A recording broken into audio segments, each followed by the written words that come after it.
جسے پہلے علم ہو اور جسے پہلے دیکھا ہو. فرمایا انی لعارف الآن, میں اب بھی اس پتھر کو پہچانتا ہوں. گویا کہ میں اعلان نبوت سے پہلے بھی ان کو جانتا تھا اور ملاحظہ فرماتا تھا.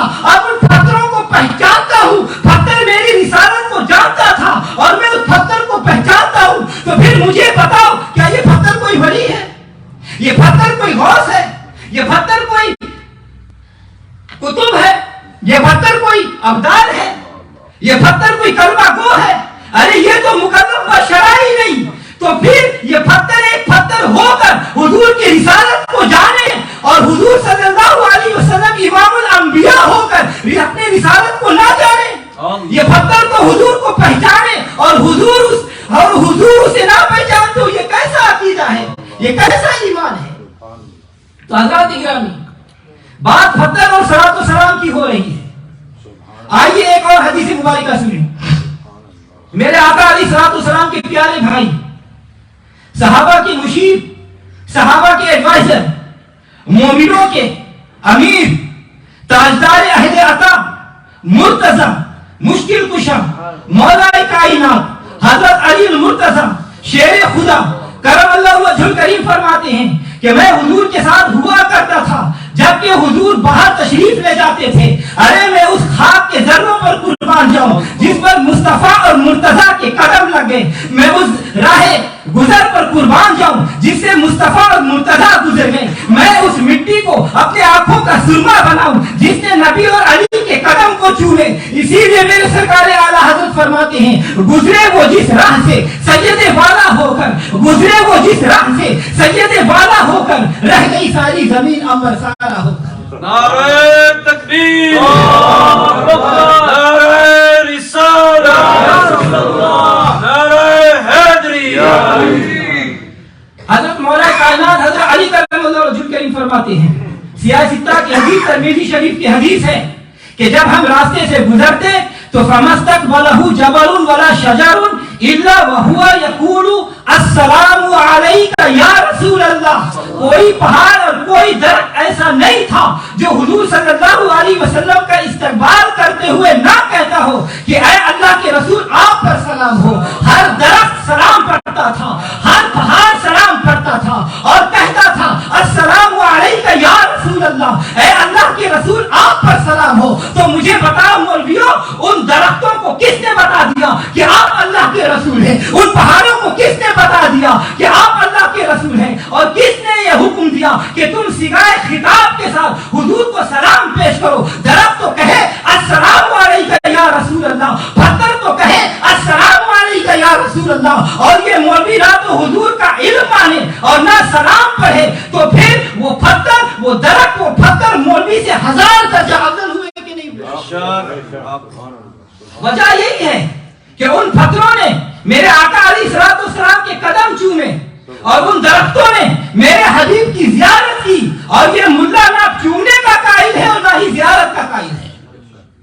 تو حضرات گرامی, میرے نبی صلی اللہ علیہ وسلم کے قدموں کی برکت کہ پتھروں کو علم آ گیا اور انہوں نے جانا کہ یہ رسول ہے.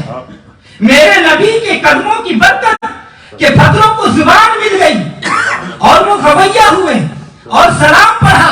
تو اسی محبوب کی برکت نے کعبہ کو کعبہ بنایا, اسی محبوب کی قدموں کی برکت نے مزدلفہ کو مزدلفہ بنایا, اسی محبوب کی قدموں کی برکت نے مینا کو مینا بنایا, اسی محبوب کی قدموں کی برکت نے مکہ کو مکہ بنایا, اسی محبوب کی قدموں کی برکت نے مدینہ کو منورہ بنایا. کہاں یہ مرتبہ اللہ اکبر حجر اسود کے, کہاں یہ مرتبے اللہ اکبر حجر اسود کے, یہاں کے کنکریوں نے پاؤں چھوئے ہیں محمد.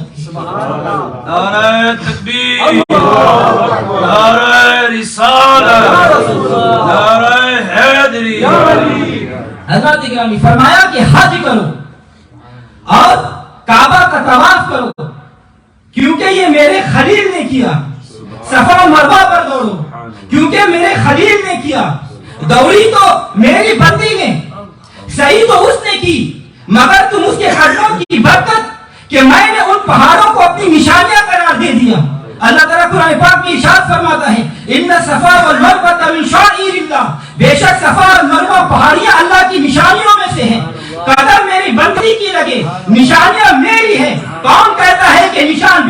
ملتا نہیں؟ کون کہتا ہے کہ نشان پہ نشان ملتا نہیں؟ ڈھونڈنے والا ہو تو اس کو وہ کہاں ملتا نہیں؟ آپ ان نشانیوں میں تم بھی مجھے پالو گے، میری ان بندی کی یاد کو تازہ کرو، یہ حج کا رکن ہے۔ میدان عرفات میں آ کر اسی طرح مجھے پکارو جیسے میرے بندے نے مجھے پکارا، یہ حج کا رکن ہے۔ آ جاؤ اور دیکھنا تمہاری حالت بھی وہی ہو جو میرے خلیل کی تھی، تمہاری کیفیت بھی وہی ہو جو میرے خلیل کی تھی، تمہارا لباس بھی وہی ہو جو میرے خلیل کا تھا، اور تمہاری سزائیں بھی وہی ہو جو میرے خلیل کی تھی۔ لبیک اللہم لبیک، لبیک لا شریک لک لبیک، ان الحمد والنعمت لک والملک لا شریک لک۔ آ اور مینا میں اسی طرح مجھے خیمے لگاؤ جس طرح میرے خلیل نے لگائے، اور اسی طرح کنکریاں چنو جس طرح میرے خلیل نے چنے، پھر اسی طرح اسی ترتیب سے شیطان کو کنکریاں مارو، پتھر مارو جس طرح میرے خلیل نے مارے، یہ حج ہے۔ پھر اسی طرح قربانی کرو جیسے میرے خلیل نے کی، یہ سب کچھ میرے خلیل کی ادائیں ہے اور یہی حج ہے۔ تو حضرات گرامی، اگر اسی طرح نہ کرو گے تو یہ حج نہیں ہوگا۔ اگر تکمیل سنت خلیل اللہ یہ حج ہے، تکمیل سنت ذبیح اللہ یہ حج ہے، تکمیل سنت حاجرہ یہ حج ہے، صفا مروہ پر دوڑنا یہ حج ہے، مینا میں حاضر ہونا یہ حج ہے، شیطانوں کو مارنا یہ حج ہے، عرفات میں حاضر ہونا یہ حج ہے، حجر اسود کو چھونا یہ حج ہے۔ حضرات گرامی، حاجیوں سے آپ جا کر پوچھ لیں اور علماء اکرام سے بھی تحقیق کرا لیں، اگر کوئی شخص رش کی وجہ سے، بھیڑ کی وجہ سے حجر اسود کو نہ چھو پائے تو حکم ہے کہ اپنے ہاتھ کو حجر اسود کی طرف کر کے اور اپنے ہاتھ کو چوم لو۔ توجہ چاہوں گا، ابھی ہاتھ حجر اسود کو لگا نہیں، صرف رکے ہتھیلی اس طرف ہوا ہے، اسے ہی چوم لو۔ تو جو ہاتھ مصطفیٰ صلی اللہ علیہ وسلم کے ہاتھوں میں چلے گئے ہیں انہیں کیوں نہ چوما جائے؟ اگر یہ صدیق اکبر کا ہاتھ ہے جو مصطفیٰ کے دستے مبارک پر گیا، یہ فاروق اعظم کا ہاتھ ہے جو مصطفیٰ کے دستے مبارک پر گیا، یہ عثمان غنی کا ہاتھ ہے جو مصطفیٰ کے دستے مبارک پر گیا، یہ حیدر کرار کا ہاتھ ہے جو مصطفیٰ کے دستے مبارک پر گیا، یہ طلحہ اور زبیر کا ہاتھ ہے جو مصطفیٰ کے دستے مبارک پر گیا، یہ سلمان اور بلال کا ہاتھ ہے جو مصطفیٰ کے دستے مبارک پر گیا، یہ اصحاب رسول کا ہاتھ ہے، یہ اصحاب رسول کا ہاتھ ہے جو مصطفیٰ صلی اللہ علیہ وسلم کے دستے مبارک پر گیا۔ ارے صدیق کی شان حجر اسود سے بلند، فاروق کی شان حجر اسود سے بلند، عثمان غنی کی شان حجر اسود سے بلند، حیدر کرار کی شان حجر اسود سے بلند۔ اور میرے آقا علیہ السلام مبارک نے ارشاد فرمایا، آپ نے کعبہ کی طرف اشارہ کر کے فرمایا کہ اے کعبہ، مجھے اس کی قسم جس کے قبضہ و قدرت میں میری جان ہے، تیری حرمت سے زیادہ اللہ کے نزدیک بندہ مومن کی حرمت ہے۔ رب کعبہ کی قسم، رب محمد کی قسم، کعبہ کا طواف کرنے والا اگر صدیق کا دشمن ہے تو اس کا طواف بیکار ہے۔ رب کعبہ کی قسم، رب محمد کی قسم، کعبہ کا طواف کرنے والا اگر فاروق اعظم کا دشمن ہے تو اس کا طواف بیکار ہے۔ کعبہ کا طواف کرنے والا اگر عثمان غنی کا دشمن ہے تو طواف بیکار ہے۔ کعبہ کا طواف کرنے والا اگر حیدر کرار کا دشمن ہے تو طواف بیکار ہے۔ حج بیت اللہ کرنے والا اگر اصحاب رسول کا دشمن ہے تو حج بیکار ہے، کیونکہ وہ نفوس قدسیہ کی حرمت و عظمت کعبہ سے بھی زیادہ بلند اور بالا ہے۔ سبحان اللہ، نعرہ تکبیر، اللہ اکبر، نعرہ رسالت، یا رسول اللہ، حیدر یا علی۔ حضرات گرامی، سبحان اللہ۔ تو حجر اس طرح میں حجر کرنے والوں کبھی اس حجر اسود سے سوال کرو کہ ساری کائنات تو تجھے چومتی ہے، تو تو نے کبھی کسی کو چوما؟ تو حجر اسود سے آواز آتی ہے کہ اے مولویوں، کائنات اپنے ہونٹ میرے اوپر لگاتی ہے اور میں اپنے آپ مصطفیٰ کے ہونٹوں سے لگ جاتا ہوں۔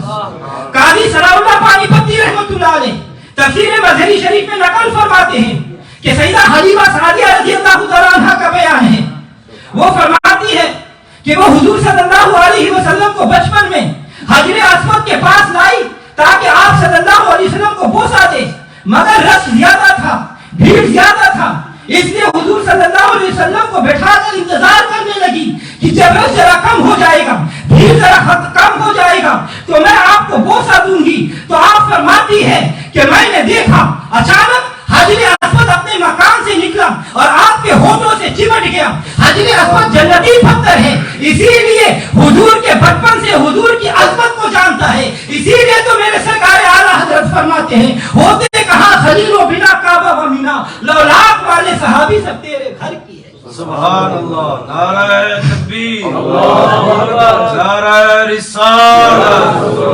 نعرہ حیدری. حضرات اکرام توجہ چاہوں گا, عام پتھر فائدہ نہیں دے سکتا, عام پتھر نفع نہیں دے سکتا, عام پتھر نقصان نہیں دے سکتا. حجر اسود نفع بھی دے سکتا ہے, فائدہ بھی دے سکتا ہے اور نقصان بھی دے سکتا ہے. حضرت سیدنا فاروق اعظم رضی اللہ تعالیٰ عنہ نے اصطلاح میں حجر اسود فرمایا اور حجر اسود کو مخاطب کیا کہ اے پتھر تو پتھر ہے, میں انسان ہوں. اے پتھر تو پتھر ہے, میں عمر فاروق ہوں. اے پتھر تو پتھر ہے, میں دعائے مصطفیٰ ہوں.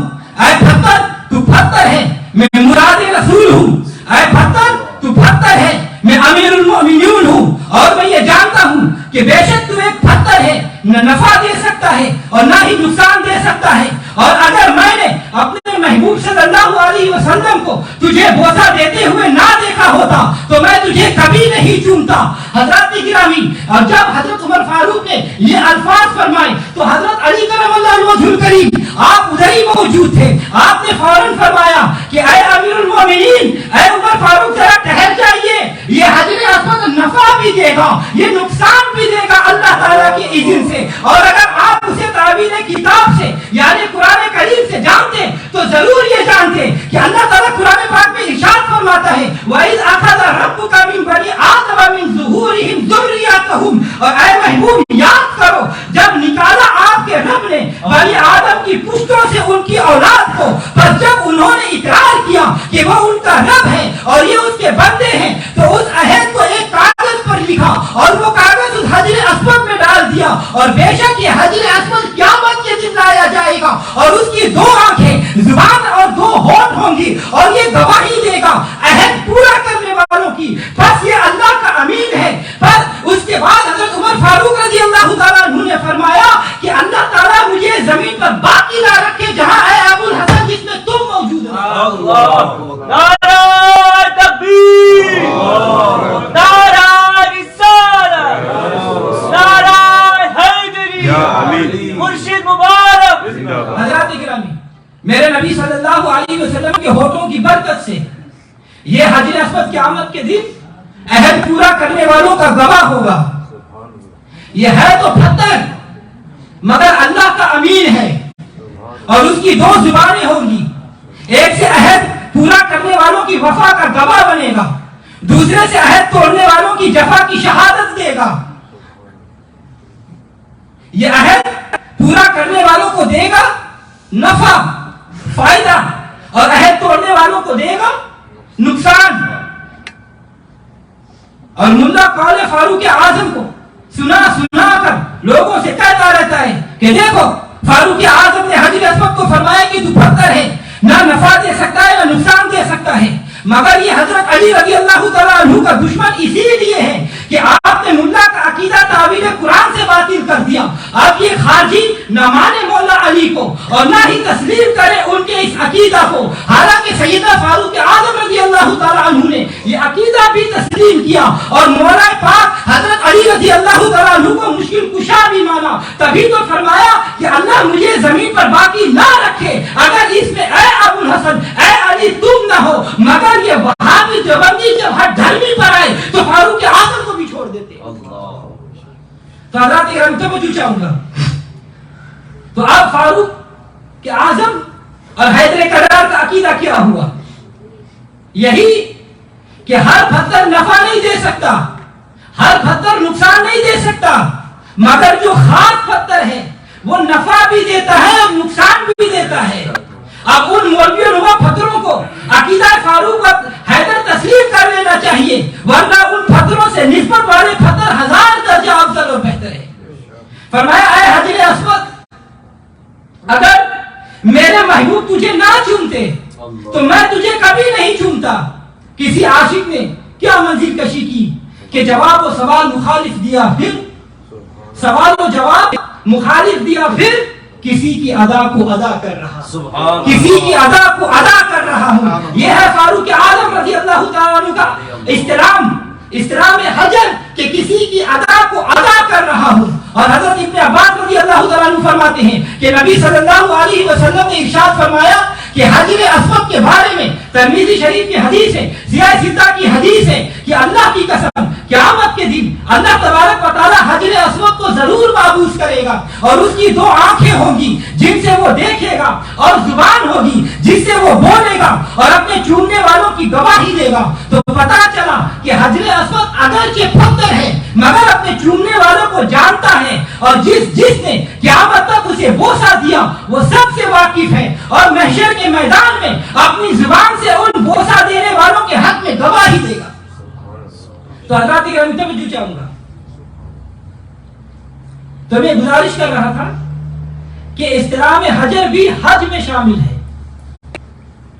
اب اگر کوئی شخص بیت اللہ کر لے، اب اگر کوئی شخص صفا مروہ پر سعی کر لے، اب اگر کوئی شخص حجر اسود کو چومے، الفاظ میں لبیک لبیک کی صدائیں بھی بلند کر لے، ملتزم پر، رکن یمنی پر، مقام ابراہیم، میدان رحمت پر، نیچے ہر مقام پر حاضر ہو، مینا مزدلفہ کا قیام بھی کرے، شیطانوں کو رمی جمار بھی کر لے، مگر دل میں یہ بات رکھے کسی پر حج کرنا ہے، نبی صلی اللہ علیہ وسلم کی بارگاہ میں حاضر نہیں دینی، گنبد خضرا کی زیارت نہیں کرنی، مدینہ منورہ کا سفر نہیں کرنا، حج کے ساتھ زیارت روضہ رسول کی نیت نہیں کرنی چاہیے کیونکہ یہ شرک ہے. تو ایسے شخص کا حج منہ پر مار دیا جائے گا، کیونکہ میرے آقا علیہ السلام نے فرمایا من حج ولم یزورنی فقط جفانی، کہ جس نے حج کیا اور میری زیارت نہ کی پس تحقیق اس نے مجھ پر ظلم کیا.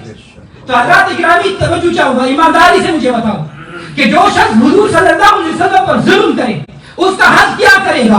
جو شخص نبی صلی اللہ علیہ وسلم پر ظلم کرے اس کی صحیح کیا کرے گی؟ جو شخص نبی صلی اللہ علیہ وسلم پر ظلم کرے اس کی رمی جمار کیا کرے گی؟ جو شخص نبی صلی اللہ علیہ وسلم پر ظلم کرے اس کا اسلام حجر کیا کرے گا؟ جو شخص نبی صلی اللہ علیہ وسلم پر ظلم کرے اس کا میدان عرفات و مینا میں حاضر ہونا کس کام کا؟ ارے یہاں تو ادنا سے بے ادبی ہو جائے تو اعمال برباد ہو جاتے ہیں. اگر نبی صلی اللہ علیہ وسلم کی آواز سے آواز بلند ہو گئی تو نماز برباد، اگر نبی صلی اللہ علیہ وسلم کی آواز سے آواز بلند ہو گئی تو روزہ برباد، حج برباد، زکات برباد، عبادت برباد، قربانی برباد. اللہ تعالیٰ قرآن پاک میں ارشاد فرماتا ہے لا ترفعوا اصواتکم فوق صوت النبی ولا تهجروا له بالقول كهجر بعضكم بعض ان تحبط اعمالكم وانتم لا تشعرون. اور نہ بلند کرنا اپنی آوازوں کو نبی صلی اللہ علیہ وسلم کی آواز سے اور ان کی بات سے اپنی بات بلند نہیں کرنا جس طرح تم آپس میں ایک دوسرے کے ساتھ بات کرتے ہو. اور اگر ایسا کر لیا تو پھر تمہارے سارے اعمال برباد ہو جائیں گے، حقارت ہو جائیں گے اور تمہیں اس کا پتہ بھی نہیں چلے گا. تو حضرات گرامی اگر آواز سے آواز بلند ہو گئی تو تمام اعمال برباد، اگر آواز سے آواز بلند ہو گئی تو تمام اعمال بیکار، اور اگر اس آقا پر ظلم ہو گیا تو یہ حج کیسا ہے؟ اس لیے حج سے فارغ ہوتے ہی حضور صلی اللہ علیہ وسلم کی بارگاہ میں حاضری دو.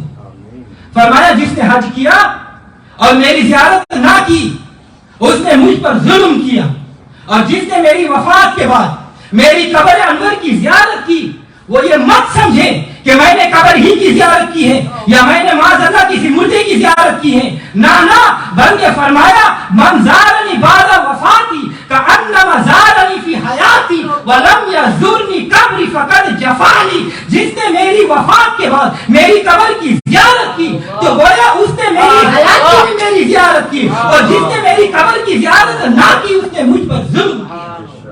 آپ صلی اللہ علیہ وسلم مبارک نے فرمایا من زار قبری وجبت له شفاعتی، کہ جس نے میری قبر کی زیارت کی اس پر میری شفاعت واجب ہو گئی. تو حضرات گرامی اللہ تبارک و تعالیٰ اپنے حبیب صلی اللہ علیہ وسلم کے صدقے جو لوگ حج پر جا رہے ہیں اللہ تبارک و تعالیٰ ان کے حج کو قبول فرمائے.